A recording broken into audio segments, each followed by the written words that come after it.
ഫ്ലെമിന് ഇപ്പോഴേ പട്ടാളം എന്ന ലക്ഷ്യത്തിലേക്ക് പോകാൻ വേണ്ടി അത്രയും കഠിനമായ ശ്രമത്തിലാണ്.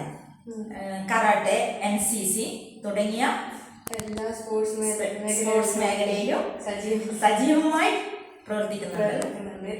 റിക്രൂട്ട്മെന്റിനും കാര്യങ്ങൾക്കൊക്കെ കൊടുക്കുന്നുണ്ട്. അതിനു വേണ്ടിയിട്ട് കോളേജിലും അഡ്മിഷനും കാര്യങ്ങളൊക്കെ ശ്രമിക്കുന്നുണ്ട്. ഇപ്പോൾ +2 പാസ്സാൻ വേണ്ടി നിൽക്കുക. അവളുടെ ഈ ഏറ്റവും വലിയ ആഗ്രഹം സഫലമാകട്ടെ എന്ന് ആശംസിക്കാം. ഇപ്പോൾ പട്ടാളത്തിൽ പോകാനാണല്ലോ തയ്യാറെടുത്ത്. അപ്പോൾ അതിൽ റോൾ മോഡലായിട്ട് ആരെയാണ്? റോൾ മോഡലായിട്ട് എന്ന് പറയാൻ ഞാൻ അത്ലറ്റിക്സും കാര്യങ്ങളൊക്കെ കൊണ്ടുപോകുന്ന പറഞ്ഞു. പണ്ടൊക്കെ PT ഉഷ, PV സിന്ധു അതൊക്കെ പണ്ടൊക്കെ പറയല്ലേ, പെൺകുട്ടികളിപ്പോൾ ഇതിലൊന്നും പോകരുത് എന്നല്ല പണ്ടത്തെ ഒരു കാഴ്ചപ്പാട് എന്ന് പറയുന്നത് കുറേ ആൾക്കാർ പറയുന്നു. അപ്പോൾ ഇവരൊക്കെ പോയിട്ടുണ്ടല്ലോ എന്നാണ് ഞാൻ ആദ്യം പറയുക. എന്നിട്ട് ഞാനും അതുപോലെ ആകൂ, എനക്കും അങ്ങനെ ആകാനുള്ള പറ്റുന്നുണ്ടെങ്കിൽ അങ്ങനെ പറയുമ്പോൾ നല്ലൊരു പറയും എന്ന് പറഞ്ഞിട്ട് ഓരോ നോക്കിയിട്ട് പോവുകയുള്ളൂ. എന്നിട്ട് ഇപ്പോൾ മിലിറ്ററി പോകണമെന്ന് തന്നെ ഇപ്പോൾ MS മിലിറ്ററി നിന്നുകൊണ്ട് തന്നെ ഇപ്പോൾ ഇന്ത്യക്ക് വേണ്ടി കളിക്കുന്ന കാര്യങ്ങളൊക്കെ ഉണ്ട്.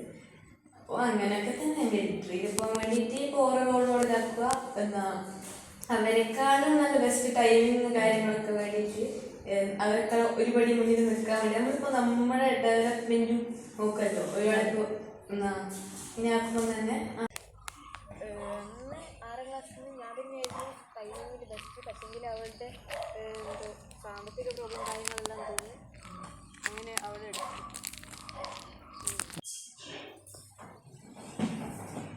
നമ്മളിപ്പോൾ കൂടുതലും കാണുന്നത് ലഹരി വസ്തുക്കളെ പറ്റിയുള്ള വാർത്തകളാണ് അല്ലേ?